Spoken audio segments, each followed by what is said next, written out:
How's everybody doing? Okay. Today we are going to talk about Mr. Pisces. Okay. Mutable water. You have to understand that Pisces is the eternal dreamer. He's ruled by Neptune, the god of the seas and the oceans. We've been to outer space, but we haven't been to the depths of the ocean. The depths of the ocean is still a mystery to us. Like, for example, when the earth was formed, cosmologists will tell you step by step how the earth was made. One thing that they seem to be confused about is where did water come from?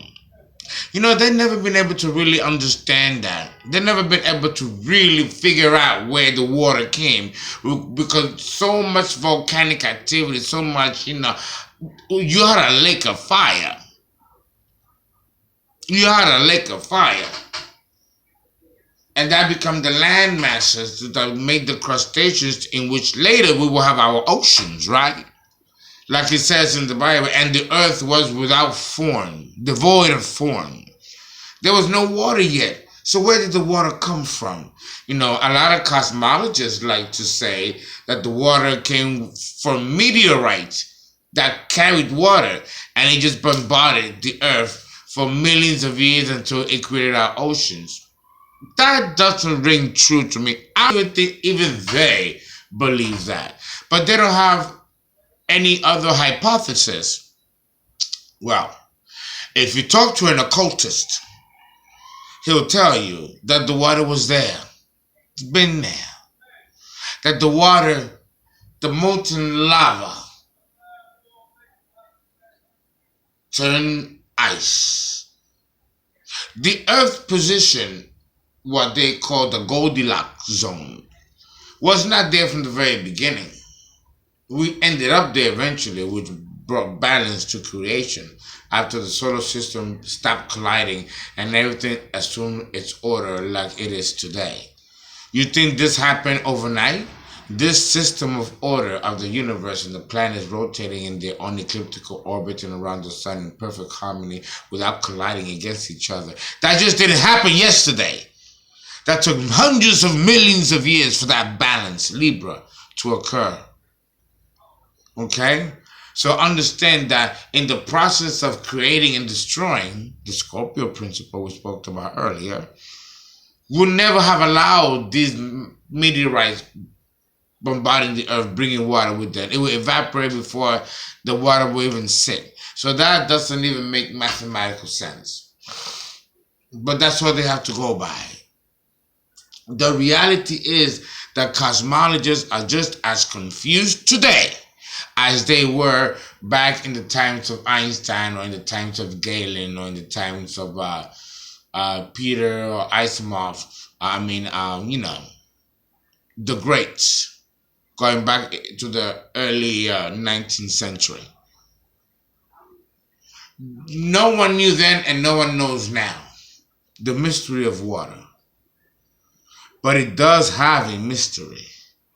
And that mystery is as unreachable today as it was back at the beginning of the age of reason.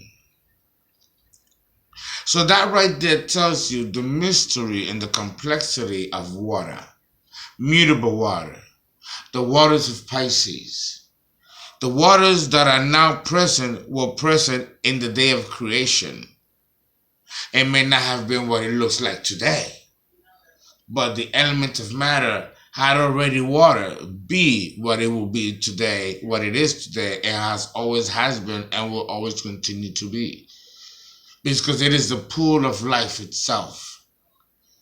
And if you understand anything about chemistry, the molecules of oxygen and hydrogen, the way they bond to create water, is not the same that any other common base matter bonds. You have a monounsaturated, polyunsaturated, You have, the triple, double, single bonding of hydrogen with carbon. That dynamic is seen throughout nature and throughout the cosmos, for the exception of water. Water has what's called covalent bonding.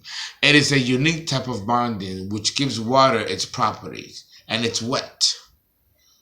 Nothing like that. That kind of chemical bonding doesn't exist in nature. Covalent bonding does not exist in nature other than the hydrogen oxygen combination, like in a triangle. And the morphology of that triangle is what gives water its property. It's unlike any other kind of bonding that occurs in nature. So that right there tells you just how specially unique water is to carbon matter in itself, because it is not connected to carbon at all. It's fascinating. So understand that even at the molecular level, the mystery of water is unknown. So too is unknown the depths of the ocean and what resides underneath there.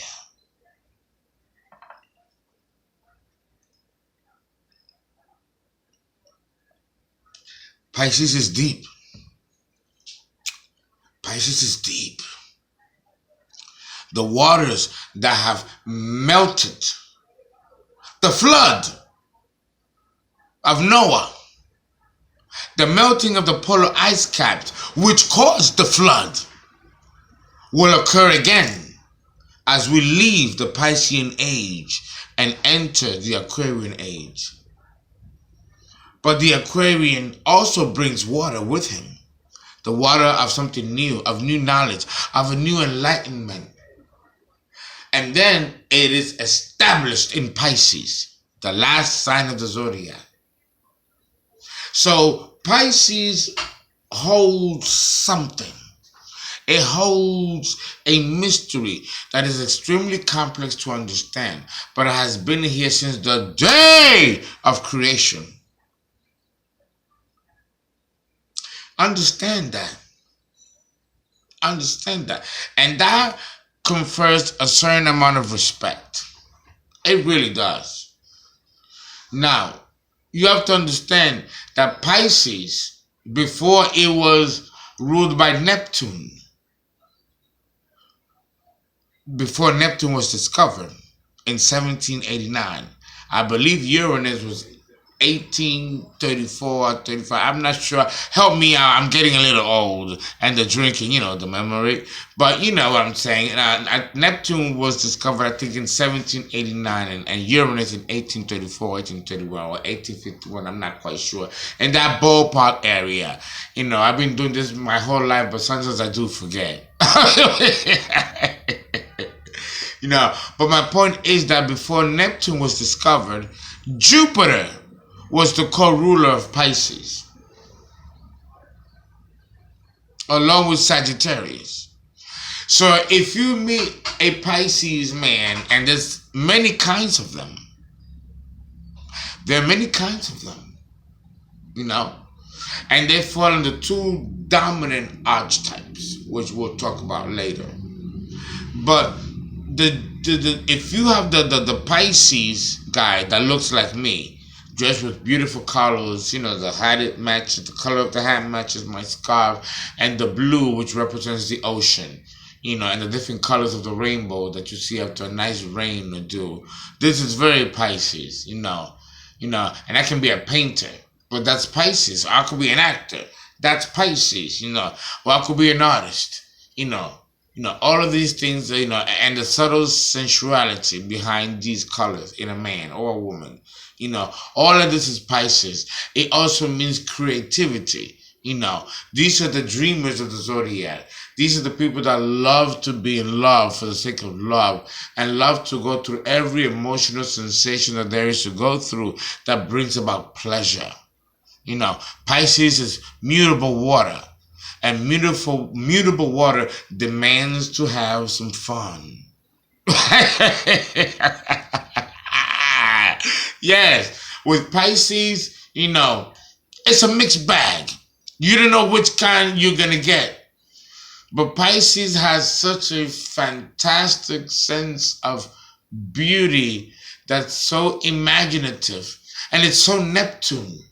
If you understand the mythology of Neptune and the discovery of Neptune, it's shrouded in a lot of intrigue. A lot of intrigue.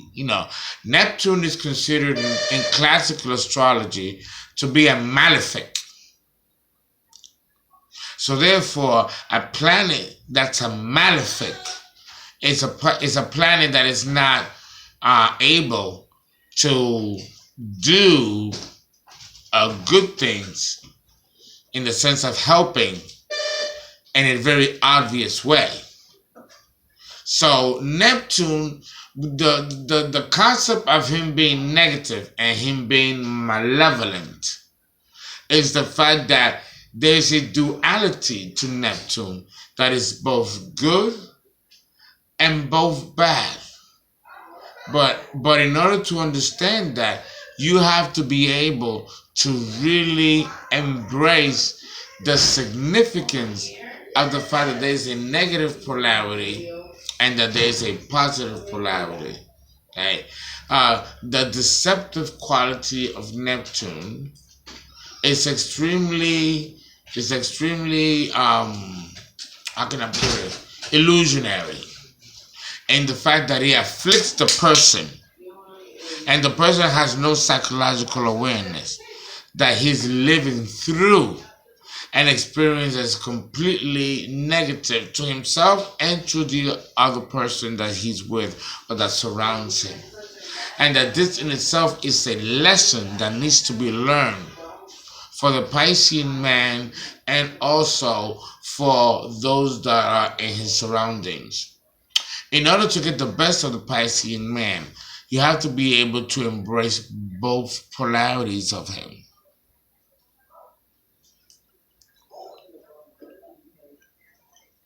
If this isn't done, then you're not going to understand him when he begins to morph in front of you. Understand that Mr. Pisces represents the cosmic mirror, which means that he's going to project onto you who you are. So whatever it is that you don't like about you, understand that that's going to come out as a projection onto you from Pisces. So he's going to mirror the best of you, and he's also going to mirror the worst of you. So then you have to make a choice as to how you are going to handle being with this person.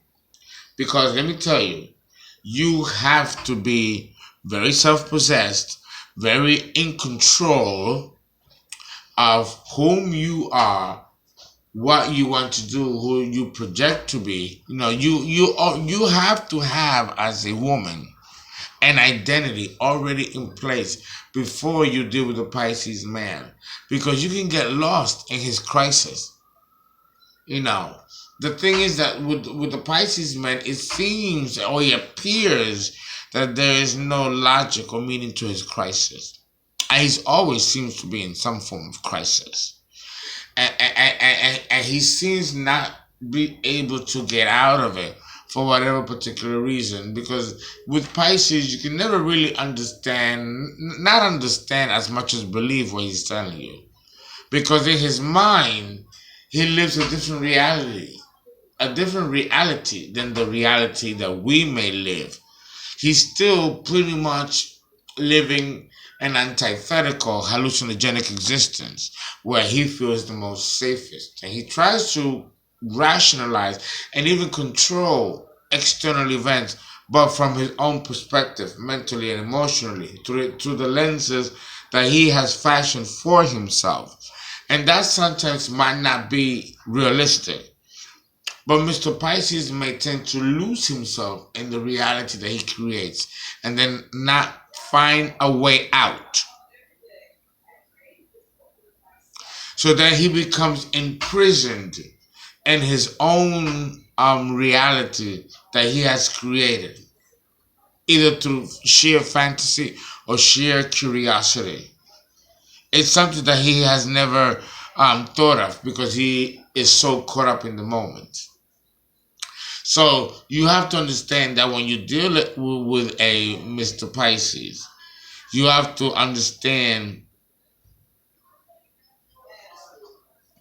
that your life is approaching a particular cycle. Okay, the ebb and flow. So we're gonna jump right in, and we're going to discuss how to understand a Pisces man, and also know what kind of Pisces man you have, because you have several types, but you have you have two dominant domains when you're dealing with Pisces. Pisces man will represent all that you want in a man. Whatever fantasy, whatever vision you have in your head concerning a Pisces man, or not so much a Pisces man, but just any man. You know, the man of your dreams, the man of your fantasies. Okay? He, Mr. Pisces, will represent that man in your mind. You know, your secret fantasy, the type of man that you dream of. Mr. Pisces is the type of man that will bring that into existence. Oh, yes. But also, he will represent all that you don't want in a man.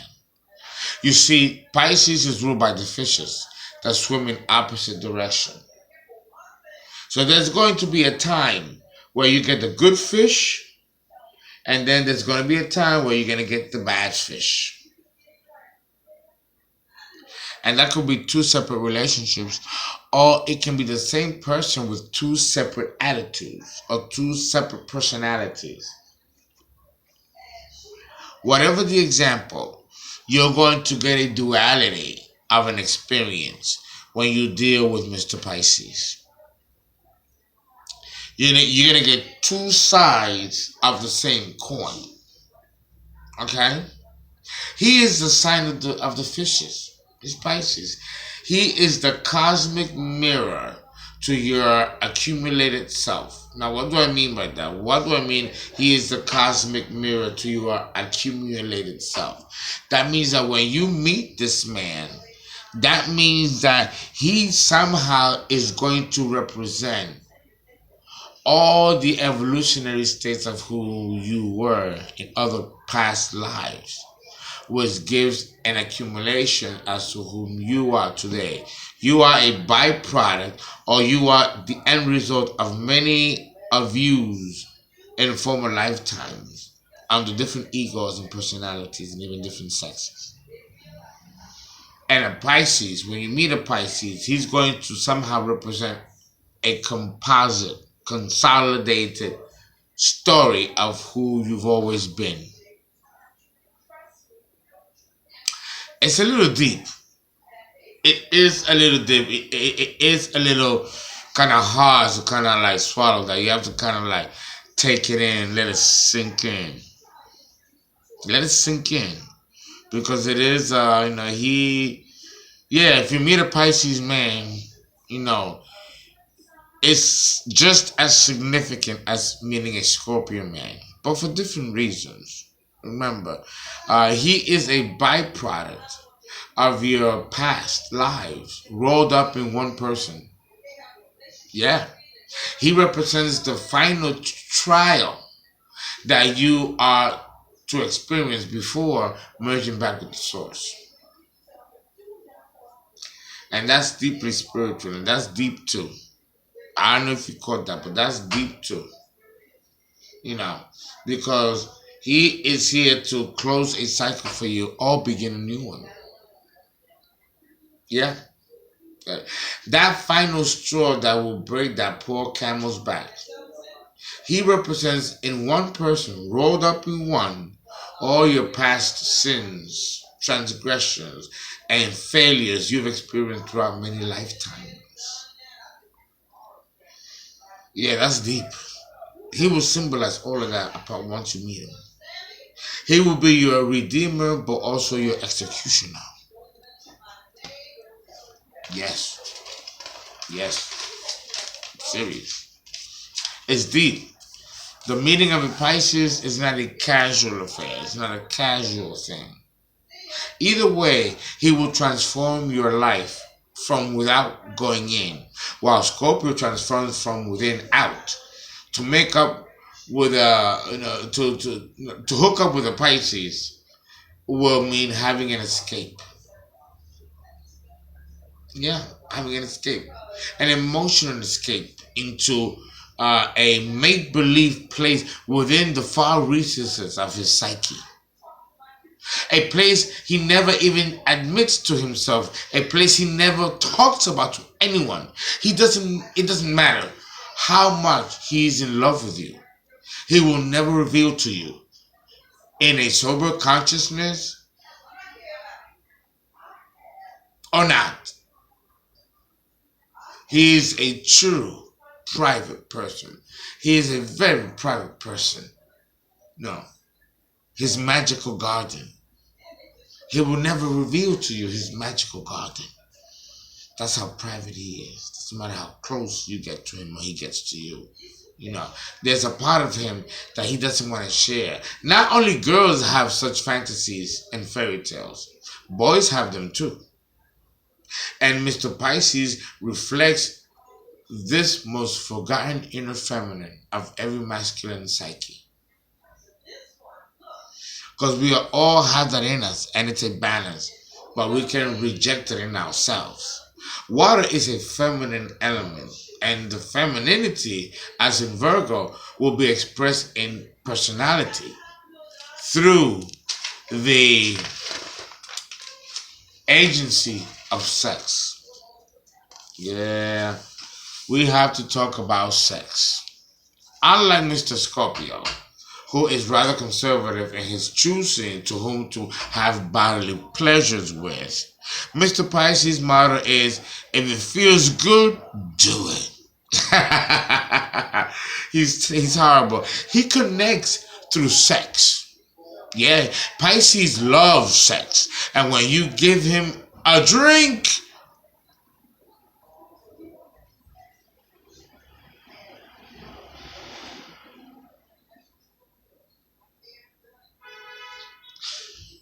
I can't tell you. I can't tell you what it does to him, where it takes him. He lives an illusionary existence which may require drugs and alcohol. See, and you have to understand what that means because Pisces is very associated or has a reputation of being overly indulgent in drugs and alcohol. Yeah, he genuinely loves the taste, smell, and texture of alcohol.